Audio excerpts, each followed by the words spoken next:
네, 오늘은 창세기 25장에 들어가겠습니다. 창세기 25장입니다.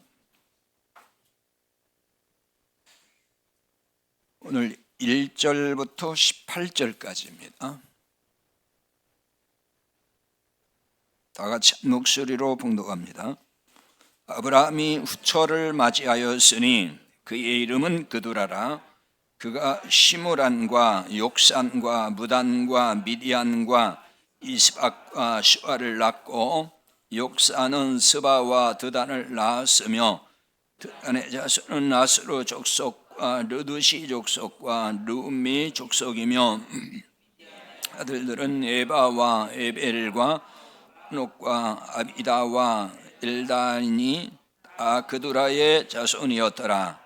아브라함이 이삭에게 자기 모든 소유를 주었고 자기 서자들에게도 재산을 주어 자기 생전에 그들로 하여금 자기 아들 이삭을 떠나 동방 곧 동쪽 땅으로 가게 하였더라.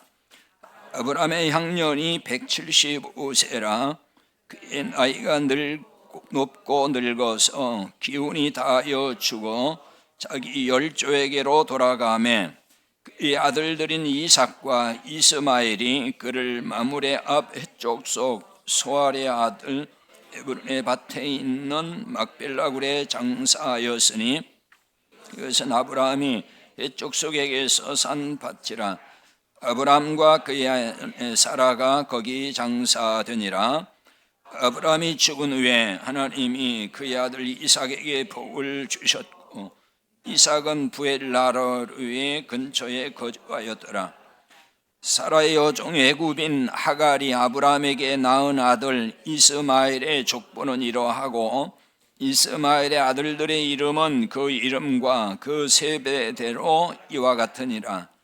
이스마엘의 장자는 느바뇨시요 그 다음은 게달과 잇부엘과 입삼과 미스마와 두마와 어사와 하닷과 데마와 아들과 나비스와 기드마니 이들은 이스마엘의 아들들이요 그 촌과 부락대로 된 이름이며 그 족속대는 12 지도자들이었더라.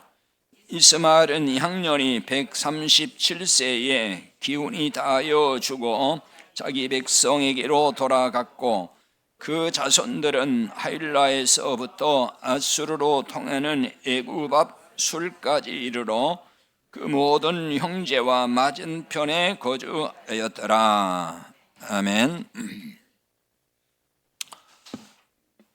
지난주에는 이제 그 성탄절이 돼서 성탄절 특강식으로 말씀드렸고요.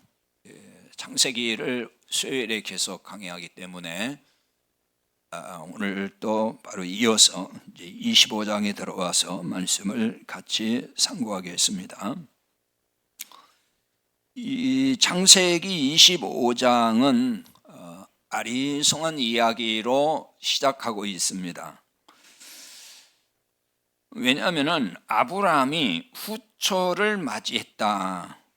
이제 이렇게 시작하기 때문인데요. 1절에 그렇게 시작을 했어요. 아브라함이 후처를 맞이하였으니 그의 이름은 그두라라. 아브라함이 후처를 맞이했다. 그럼 후처를 언제 맞이했다는 것일까? 그게 이제 의문이 듭니다. 아브라함이 언제 또 후처를 맞이했을까? 결혼을 또 했다는 얘기잖아요. 이제 창세기 장절 순서로 보면은 아브라함의 아내 사라가 죽은 후가 됩니다. 창세기 23장 1절에 보면은 사라가 127세를 살았으니 이것이 곧 사라가 누린 해스라 이렇게 나오죠. 그러니까 23장에서 아브라함의 부인인 사라가 죽었어요. 그리고 이제 24장에서 그 이삭의 아내인 리브가를 만나게 되잖아요. 이삭을 결혼시킨단 말이에요. 그런데 25장에 들어와서는 아브라함이 후처를 맞이했다 이렇게 나온다고요. 그러니까 이 순서, 장절 순서는 이 순서인 거예요. 그러니까 23장, 그 다음 24장, 25장 이 순서로 보면은 사라가 죽은 후가 되고 아들 이삭이 결혼한 후가 되는 거죠. 그 후에 아브라함이 재혼했다는 얘기가 되는 거예요. 후처가 재혼해서 맞이한 아내잖아요. 그 자식을 낳았어요. 그러니까 여기서 재혼한 것까지는 뭐 그럴 수 있다고 이해가 돼요. 그렇죠? 요즘도 뭐 혼자 살면 재혼 많이 하잖아요. 아무리 나이가 많아도. 거기까지 이해가 되는데 어디서 이해가 안 되냐면은 자식을 낳았다. 그 나이에. 그러니까 2절에 보면 그렇게 나오잖아요. 그가 시므란과 욕산과 무단과 미디안과 이스박과 수아를 낳고, 그두라라고 하는 후처를 얻었는데 그 그두라를 통해서 이렇게 자식을 낳았다는 거예요. 몇 명이냐면 무려 6 아들을 낳았어요. 이게 이해하기가 어렵다는 거죠. 이게 왜냐하면은 아브라함이 이삭을 몇 세에 낳았어요? 100세에 낳았잖아요. 100세에 낳았어요. 그러니까 낳을 수 없는 나이에 하나님이 낳게 하셔서 낳은 거예요. 그거는 아브라함이 생리적으로 낳을 수 없는 때였다고요. 그래서 낳는다고 얘기를 해줘도 안 믿었다고. 처음에는 웃었어요. 말도 안 된다고. 근데 실제 낳았다고요. 자, 그걸 보여주는 게 로마 4장 19절인데 거기 일단 읽어볼까요? 그가 100세나 되어 자기 몸이 죽은 것 같고 사라의 태가 죽은 것 같음을 알고도 믿음이 약해지지 아니하고. 자, 여기에 표현에 그가 100세나 되어 자기 몸이 죽은 것 같고 그러잖아요. 100세가 되니까 죽은 것 같고, 이게 뭐냐면은 죽게 됐다 그런 뜻이에요. 죽게 했다 누군가가. 이 원문에 보면은 수동태로 돼 있어요. 수동태 완료로. 이게 죽은 거예요. 이게 죽었다는 얘기예요. 근데 누군가가 이렇게 죽게 했다 그런 얘기거든요. 그러니까 아브라함이 스스로 죽었다는 것도 아니고 누군가가 죽게 했어요. 이건 뭘 말하냐면은 세월이 나를 이렇게 죽게 만들었다 그 얘기예요. 그러니까 나이가 이렇게 점점 많이 먹다 보니까 죽었다는 거예요 지금. 그러니까 자식을 낳을 수 없는 상태가 되면 그걸 죽었다고 하는 거예요. 지금도 그런 말 하잖아요. 다 죽었어 이제 그러잖아요. 죽은 거예요. 그러니까 이렇게 이제 죽었다는 거예요. 죽었어요. 그러니까 100세가 됐을 때도 이미 육체적으로는 자식을 낳을 수 없는 상태에 있었던 거예요. 그런데 자, 앞에서 창세기 23장 1절 봤지만은 사라가 127세를 살고 죽었어요. 127세. 그럼 아브라함이 이삭을 낳을 때 사라가 90세였어요. 이렇게 보면은 사라가 이삭을 낳고 37년을 더 살았다는 얘기가 되는 거죠. 이삭을 낳고 37년 더 살은 거예요. 그러면 아브라함이 재혼할 때의 나이가 137세는 좋게 넘는다는 거죠. 그렇게 보면 계산이 그렇게 나와요. 그럼 자, 앞서 살펴본 대로 100세에도 몸이 죽은 것 같다고 했는데 최소 그저 137세로 봐도 137세가 더 된 나이라면은 어떻게 되겠습니까? 더 죽었지. 그건 말할 것도 없어요. 완전 죽어버렸지 그냥. 그러니까 이때 재혼해서 자식을 낳을 수 있는 때라고 할 수가 있을까? 근데 이때 그두라와 재혼해서 자식을 6 낳았다고 나왔단 말이에요 지금. 물론 또 이걸 이렇게 해석하는 사람도 있어요. 하나님이 능치 못하기 때문에 하나님이 자식을 낳게 하셨다면 낳을 수 있는 거 아니냐, 또 이렇게 얘기를 해요. 뭐 그거야, 하나님은 전능하시니까 하나님이 하신다면 할 수 있는 건 맞아요. 그건 맞는 거예요. 그런데 하나님이 과연 이렇게 하실까 하는 거예요. 왜냐하면 이미 언약의 아들 이삭을 주셨거든요. 이미 하나님의 언약이 이루어졌단 말이에요. 주셨어요. 그러니까 하나님의 뜻에 따라서 이제 이삭을 또 결혼도 시켰어요. 이 말이 뭐냐면은 이삭을 통해서 이제 하나님의 언약이 아브라함에게 임했고 그 언약이 또 이삭을 통해서 지금 이루어져 가는 거예요.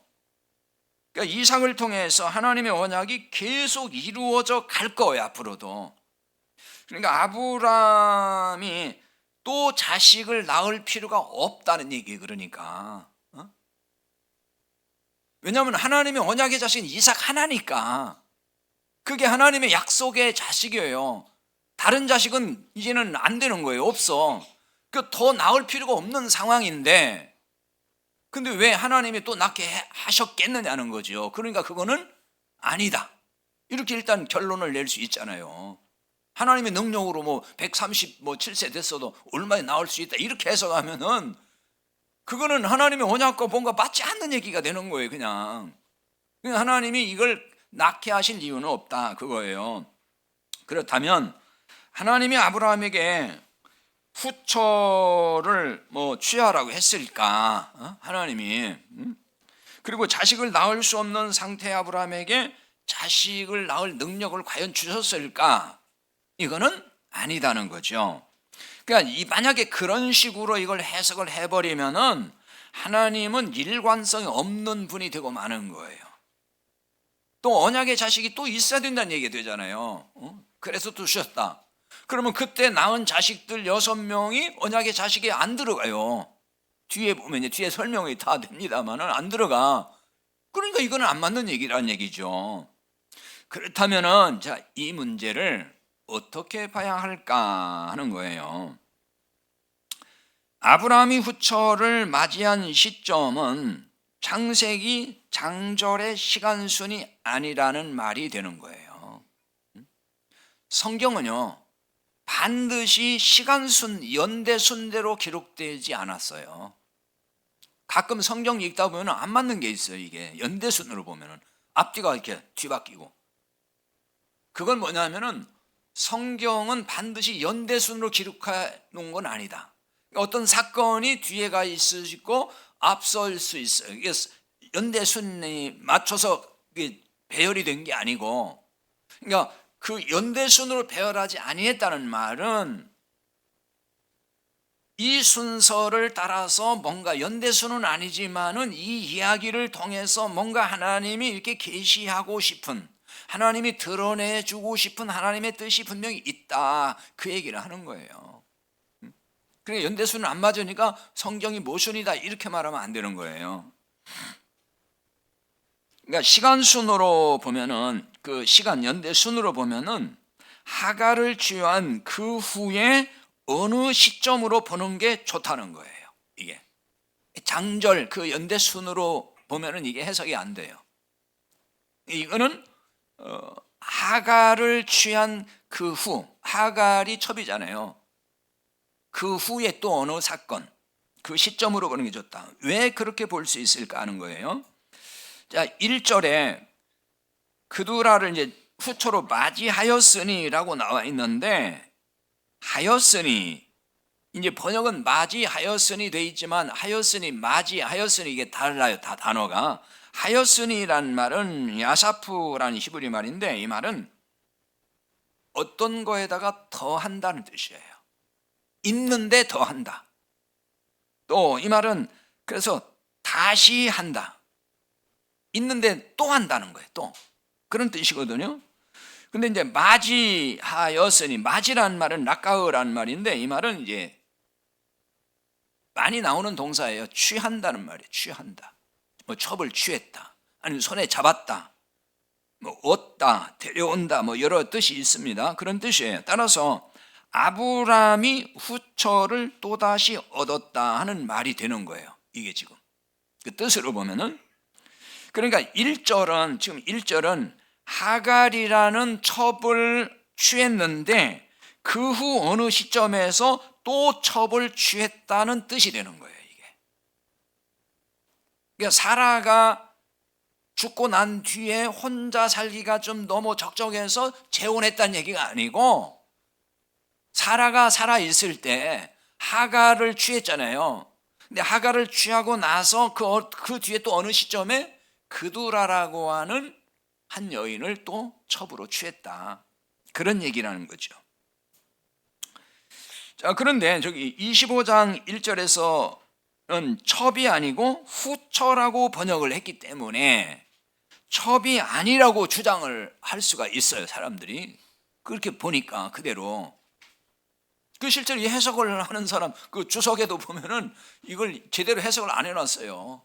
그냥 두리뭉술하게 아브라함이 이렇게 혼자 살기가 너무 힘들어서 아마 재혼을 한 것 같다 하느니, 그런데 하나님이 또 능력을 주셔서, 생식의 능력을 주셔서 또 낳았다, 이런 식으로 또 그 주석에다 써는 사람도 있더라고요. 이거 말도 안 되는 얘기를 하는 거예요.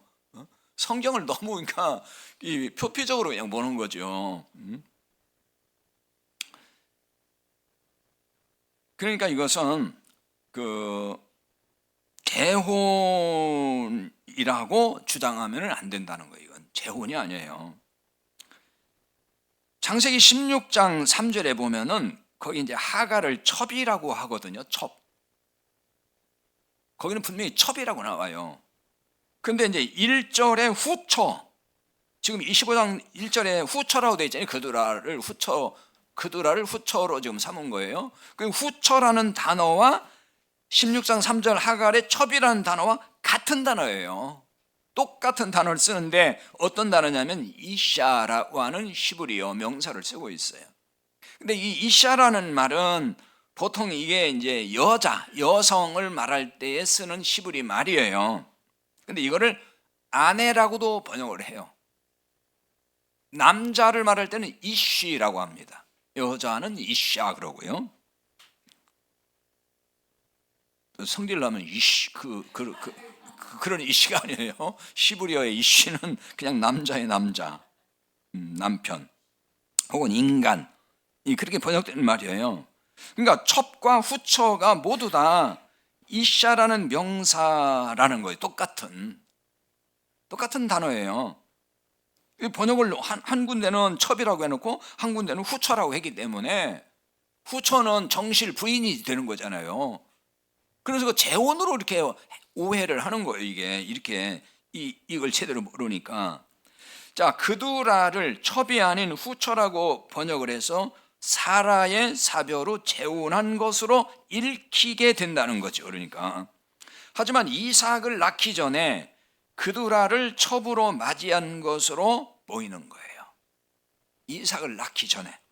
그런데 이 이야기가 사라의 죽음과 이삭의 결혼 후에 나오기 때문에 이게 어려운 얘기가 되고 마는 거죠.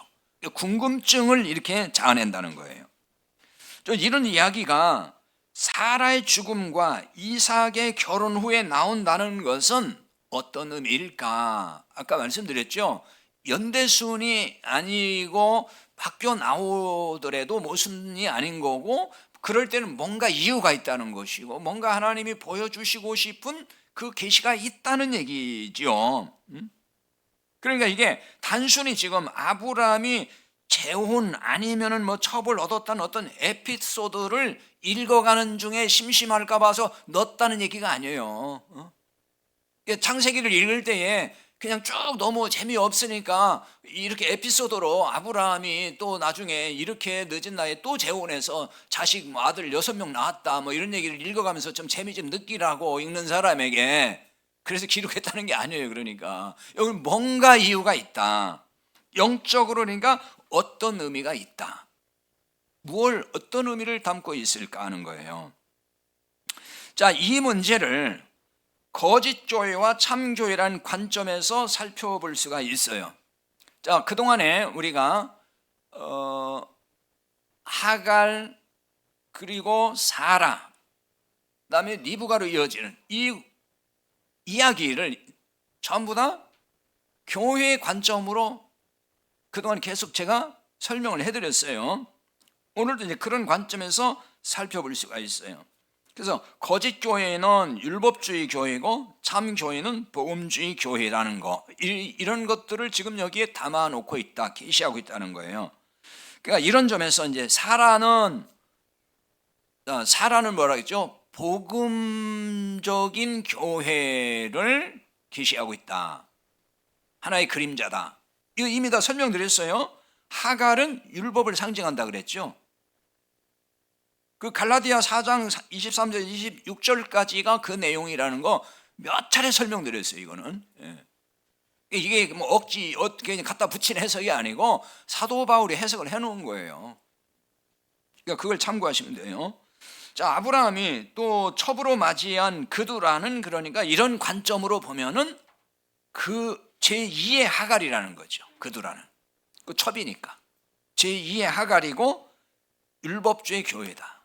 그러니까 성경에서 여성은 항상 여성은 교회를 상징적으로 주로 말을 해요. 율법주의 교회든지 복음적 교회든지 교회를 말할 때는 여성 명사를 쓰고 여성을 얘기해요. 신약에서 교회를 에크레시아 그러는데 그것도 여성 명사예요. 여성으로 표현한다고요. 그 이유는 뭐 전에 많이 설명했으니까 오늘 하지 않겠습니다. 왜 여성으로 표현하는지.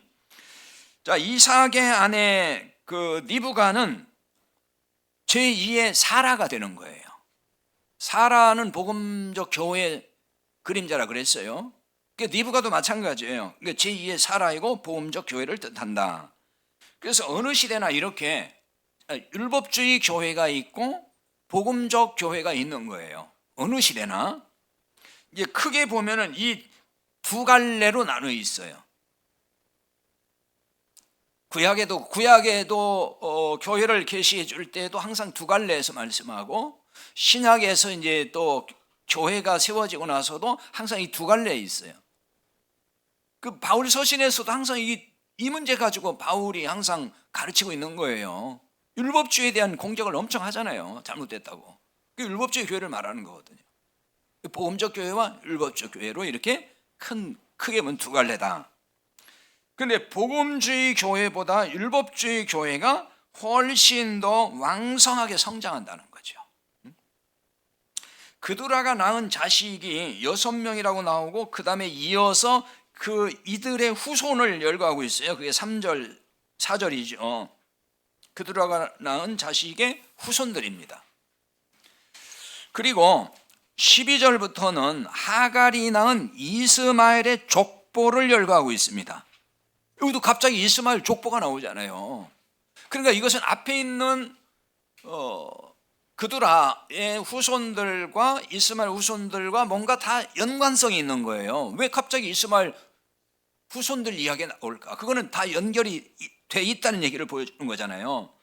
그러니까 12절에 나타난 이 족보를 보면은 하갈이 낳은 이스마엘의 후손이 아주 대단하다. 숫자도 그렇고 상당한 거예요. 근데 16절에 가서 보면은 촌과 부락을 이루었다고 나오거든요. 이게 바로 그걸 말해주는 거예요. 이스마엘 후손들이 상당한 발전과 또 성장을 했다. 그걸 보여준다고요. 16절에 보면은, 자, 16절에 촌, 그 다음에 부락이 나옵니다. 이 촌이라는 건 뭐냐면은 하체르라고 하는 시브리 말인데, 이거는 촌락, 성읍, 큰 마을을 말하는 거예요. 집단 거주지, 이런 마을. 그 다음에 이제 부락이 나왔는데, 사실 촌, 부락, 우리말로는 뭐 그게 그 말인데, 여기서 부락이라는 말은 티라라고 하는 시브리 말을 썼는데, 이거는 그 전투를 위한 흉벽, 이 가슴 높이까지 어떤 이렇게 방벽같이 쌓아놓고 적이 그 침투할 때에 싸우는 진지 같은 것을 구축해 놓은 거, 그런 말이에요. 요새 진지 그런 뜻이거든요.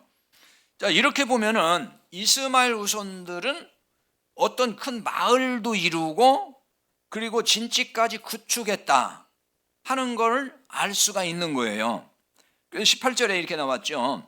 그 자손들은 하윌라에서부터 아수르로 통하는 애굽 앞 술까지 이르러 그 모든 형제 맞은편에 거주하였더라. 이 말은 뭐냐면 이스마엘 후손들이 거주했던 지역, 그 지역에 대한 요약이에요. 근데 이게 굉장히 광대한 땅이라는 거죠. 이제 동쪽으로 보면은 여기 하윌라는 이제 동쪽 편인데 지금의 예멘 뭐 지도 안 보이니까 잘 모르겠지만 하여튼 그냥 예멘 뭐 그 아라비아 반도인가요? 거기 있을 거예요. 하여튼 그 예멘 동쪽 지역에까지 이르렀다는 거예요. 하윌라가 그쪽 지역이거든요. 지금의. 그다음에 이제 서쪽으로 보면은 애굽 근방의 술 광야라고 나오죠. 이게 16장 7절에 나왔었는데 이 술 광야에 이르는 방대한 아라비아 광야. 거기에 이게 퍼져 있다는 거예요. 벌써 이스마엘 후손들이. 그래서 유대 유명한 역사가인 요세푸스가 그런 말을 했어요. 이스마엘 후손들이 온 아라비아 사막을 가로질러서 분포했다. 그만큼 많이 지금 그 후손들이 퍼져 있고 뭔가를 장악하고 있고 상당한 업적과 성과를 내고 있다. 이렇게 볼 수 있잖아요. 대단한 거죠. 이런 점은 이스마엘의 후손이 짧은 기간에 왕성하게 성장했다. 이거를 이제 보여주는 겁니다. 대부분 율법주의 교회가 이러한 특징을 보여준다고요. 짧은 기간에 왕성한 성장을 보인다는 것입니다. 그러니까 많은 결과물을 많이 만들어내요. 이 율법주의 교회의 특징입니다. 어떤 그 가시적 결과물들을 자꾸 만들어내려고 하거든요. 그 왜 그러겠습니까? 그게 인간의 의와 공로를 드러내고 싶어서 그러는 거예요. 그 사람들이 다 그러잖아요. 이야 대단해 그러잖아요. 항상 그 놀라면서 어떻게 저런 일을 다 해? 결국 사람들이 자기들이 뭔가 이룩한 걸 통해서 막 영광 받고 싶은 이런 게 있는 거예요. 그게 율법주의의 특징이에요. 짧은 기간에 왕성한 성장을 보인다는 것입니다. 자, 이에 비해서 이삭의 족보는 어떻습니까? 이삭의 족보는 언약의 족보입니다. 19절부터 이삭의 족보가 나오죠. 근데 이삭의 아내 리브가도 사라처럼 임신을 바로 못했어요. 임신이 안 됐어요. 이삭이 기도하고 나서 하나님이 에서와 야곱을 주셔서 낳게 됩니다. 이삭의 후손을 그두라 후손과 그리고 이스마엘 후손과 비교하면은 비교가 안 될 정도예요. 엄청난 차이가 있습니다. 그두라가 낳은 자식들과 이스마엘의 후손은 정말 왕성하게 퍼져나가고 성장하고 있어요. 하지만 이 시점에서 이삭의 후손은 겨우 둘입니다. 에서와 야곱 둘이에요. 둘. 그거 정말 미미하잖아요. 영적으로 이건 무엇을 보여주는 걸까요? 율법주의 교회가 복음주의 교회보다도 훨씬 더 왕성하게 성장한다. 그걸 영적으로 보여주는 거예요. 어느 시대나 그러했어요. 어느 시대나. 그래서 겉보기에는 율법적 교회가 살아있는 것처럼 보여요. 살아있는 교회. 뭔가 막 많은 일을 하니까 대단하게 보이잖아요. 가시적 결과들을 아까 말씀드린 대로 많이 만들어낸단 말이에요. 유럽의 과거 교회들, 중세 교회들이 그랬잖아요. 중세 교회 지금 뭐 성당이라 그러잖아요. 가보면 다 중세 교회 성당들이 유럽 전역에 지금 다 있잖아요. 여러분 유럽에 뭐 가보신 분들 알고 안 가보셔도 방송에 다 그런 거 많이 보여주는데 그 예배당 성당들 보면 어때요? 어마어마합니다 진짜. 특히 그 베드로 대성당 가보셨는지 모르지만은 정말 입이 떡 벌어져요. 저는 정말 오래전에 벌써 수십 년 전에 갔다 왔는데 그 밑에서 저 꼭대기 사람이 주먹만한 게 달려서 뭐 하더라고요. 뭐 청소한다나. 근데 이만해 보여요. 그렇게 높아요. 그렇게 높고 크고 정말 대단해요. 그걸 그 시대에 어떻게 저렇게 공사를 해서 만들었을까? 그게 다 뭐죠? 율법주의 교회들의 작품이거든요. 대단하게 보이는 거예요. 대단하게. 굉장하게 보여요. 그런 결과물들을 만들어내요. 그래서 사람들이 다 그 칭송받는 거잖아요. 야, 대단해. 이렇게 되는 거잖아요. 한국 교회는 빠르고 왕성하게 성장하는 교회를 복받은 교회라고 얘기를 하죠. 막 급성장하고 엄청난 결과물을 만들어내고, 그래서 예배당도 막 크고 화려하게 맘모스를 짓고 그러면 어떻게 해요? 복받았다 그러잖아요. 그 교회 다니는 신자들은 자부심이 대단하잖아요. 우리 교회는 하나님의 역사에서 막 복받은 교회고 이러면서 대단하게 생각한다고요. 자긍심 대단해요. 그게 율법적 교회거든요. 다 그런 게 율법적 교회예요. 근데 사람들은 그게 하나님이 크게 역사해서 하나님이 복을 줘서 그런 결과가 나왔다라고 생각을 해요. 다 그렇게 믿는다고요. 근데 성경은 과연 이런 교회를 보고서 복받았다 이렇게 말을 할까요? 자, 이제 11절을 봅시다. 11절 같이 읽어볼까요? 아브라함이 죽은 후에 하나님이 그의 아들 이삭에게 복을 주셨고 이삭은 부엘라헤로이 근처에 거주하였더라. 하나님이 아브라함의 아들 이삭에게 뭘 줬어요? 복을 주셨다 그러죠. 복을 주셨어요. 그러나 표면적으로는 그두라 후손과 이스마엘 후손이 복을 받았어요. 그렇지 않나요? 겉보기에는 그렇잖아요. 자손이 급증하고 군사 기지까지 건설한 발전을 했잖아요. 그러니까 복 받은 거죠. 겉으로 보기에는 대단하잖아요. 그 시대에 짧은 기간에. 하나님이 이삭에게 복을 주셨다고 했지만 이삭의 아내는 임신도 안 됐다고요. 바로. 그렇잖아요. 21절을 보면 이삭이 그의 아내가 임신하지 못함으로 그를 위하여 여호와께 간구하며 그랬잖아요. 이제 이 부분은 다음 주에 살펴보겠지만요. 그럼 이 정도 되면은 세상 시각으로 볼 때 복 받은 거 아니에요. 아직 임신도 못 하고 있다고요. 그리고 했어도 둘밖에 못 났어요. 그러니까 세상으로 보면 복 받은 거 아니죠. 무슨 복이에요 그게. 그러나 이삭에게 하나님이 복을 주셨다 이렇게 말씀하잖아요. 그러니까 이삭이 받은 복이 도대체 뭐냐는 거예요. 그러면은 하나님의 구원 언약이 이삭을 통해 이루어져 가는 거, 그걸 말하는 거예요. 성경은 그걸 복이라고 하는 거예요. 5절에 이렇게 말씀하잖아요. 아브라함이 이삭에게 자기의 모든 소유를 주었고, 이거예요 바로.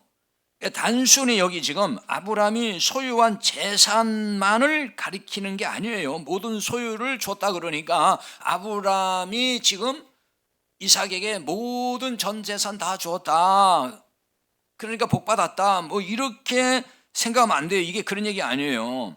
여기 모든 소유라는 말은 사실은 소유라는 뜻이 아니에요. 이 말은 히브리어에 많이 나오는 콜이라는 명사인데 이거는 전부 그런 말이에요. 전부. 전체, 그리고 완전함이라는 뜻이 있어요. 완전함. 여기서 말하는 모든 소유가 그런 뜻이에요. 근데 번역을 그렇게 해놓다 보니까 그냥 모든 재산을 다 물려줬구나, 이렇게 생각할 수 있잖아요. 그러니까 그래, 나도 자식한테 모든 재산을 다 물려줘야 되는구나, 이런 식으로 생각하면 안 되는 거예요. 자식한테 재산 다 물려주면 안 돼. 그거는. 그건 성경적이지 않아요. 이런 걸, 근데 어떤 사람은 이런 걸 보고 성경적이라고 자꾸 그러더라고. 아브라함도 다 물려줬다 그러면서. 성경을 모르니까 그래요. 그런 얘기 아니에요 여기서. 이 말은 뭐냐면은 여기서 핵심은 재산이 아니고 완전함이 되는 영원한 생명, 그걸 말하는 거예요. 그러니까 여기 전부라 그랬죠. 모든 소유가 전부, 전체 그런 뜻이라고 했잖아요. 그리고 완전함, 이게 영원한 생명을 말하는 거예요. 왜냐하면은 전부라는 말에 포함된 말이 영원한 생명이에요. 그러니까 영원한 생명은 전부를 포함하는 거예요. 왜냐하면 영원한 생명을 받으면은 전부 받은 거거든요. 하나님 나라를 내가 기업으로 받으면 전부 받은 거예요. 성경은 그걸 말씀하는 거라고요. 이 말은 그러니까 하나님이 아브라함에게 주신 언약, 이 복음을 이삭에게 그대로 주었다, 그 뜻이 되는 거예요. 그게 완전함, 영원한 생명, 그걸 그대로 줬다. 이것을 두고 이삭에게 복을 주셨다고 말하는 거란 말이에요. 재산, 재물, 뭐 이런 복, 그거 얘기하는 거 아니에요. 하나님이 우리에게 주신 복의 본질이 이것인 걸 깨달아야 되는 거죠. 자, 이 부분을 좀 더 우리가 확실하게 더 이해하기 위해서, 깨닫기 위해서 넘어서 8장 32절 거기 적어놨습니다. 같이 볼까요?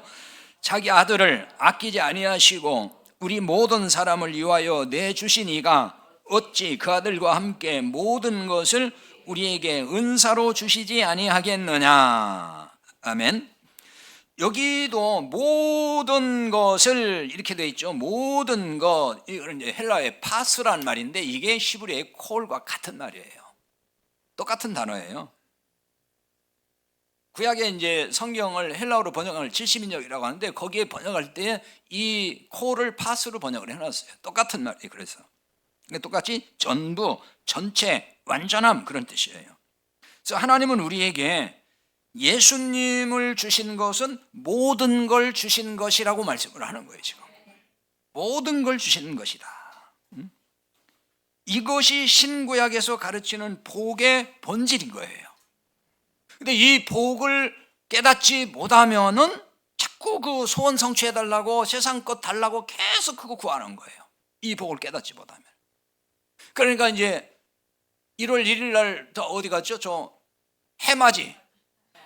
혹시 우리 신자들 간 사람 있는지 모르겠는데 그 해맞이 가서 가만히 보니까 그 해를 보고 이렇게 빌더문 보니까 그 해가 떠오를 때 빌고 막 이렇게 절을 하고 이러더문이 보니까 가만히 쳐다본 사람도 있지만은 대부분 보니까 이렇게 빌어요. 보니까 이렇게 거기다 절을 하고.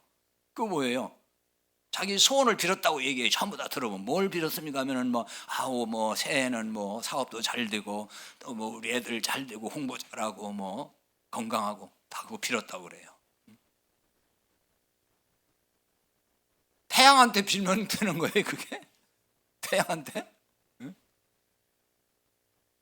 자, 하나님의 복이 얼마나 크고 놀라운지 그 복을 깨달아야 돼요. 근데 이 복은 우리가 깨닫더라도 인간의 언어로 설명할 수가 없어요. 너무나 놀랍고 또 신비롭기 때문에. 근데 이 엄청난 복을 값없이 주신다는 거잖아요. 이게 놀라운 거예요, 사실. 그 아들과 함께 모든 걸 우리에게 은사로 주시지 아니하겠느냐. 이게 그 말씀이에요. 개역개정, 우리가 지금 쓰고 있는 개역개정에는 은사로란 말이 빠져 있어요, 번역에서. 전에 성경, 개역 성경은 은사로가 들어가 있었거든요. 근데 이걸 왜 뺐는지를 도대체 이해를 못 하겠어요. 실수를 한 건지. 왜냐하면 이 단어가 굉장히 중요한 단어거든요. 은사로 주신다, 은사.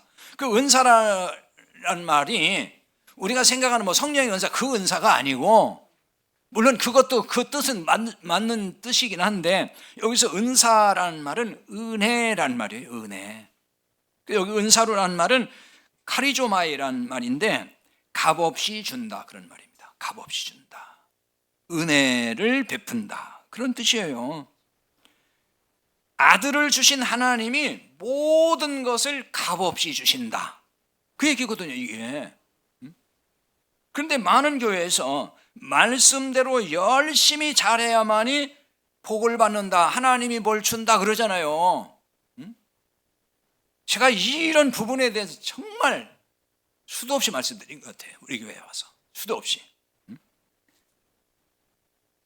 이게요, 말씀대로 열심히 잘 살아야만이 하나님 복을 준다, 이거는요, 세상 기준, 세상의 어떤 가치관으로 보면 맞는 것 같아요. 그게 맞지, 세상으로 보면은. 성경에서 말하는 복음이 아니에요, 이게. 모든 걸 은사로 주신다는 말씀과 정면으로 배치하는 거예요, 이게. 하나님은 모든 걸 값없이 주신다 그러잖아요. 값없이. 그 말은 뭐냐면 내가 아무 공로가 없어도, 내가 어떤 대가를 지불하지 아니해도, 잘한 것이 없어도 하나님이 값없이 주신다는 말이에요, 이게.